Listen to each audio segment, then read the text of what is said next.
Testing of Fuji Differential Pressure Transmitter. The transmitter has been set to a calibration range of input signal according to the request of the customer. For testing, we add a 24-volt DC power supply, a multimeter in order to measure the milliamp output.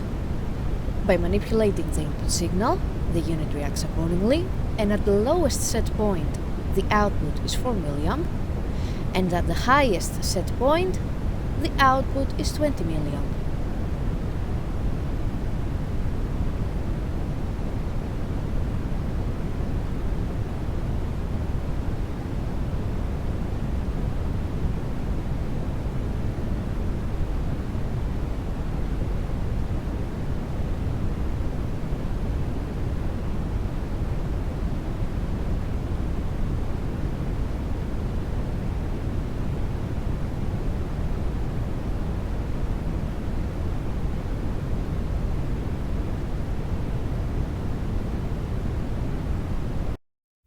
It is now clear that the transmitter is working successfully and is ready to be delivered to the customer.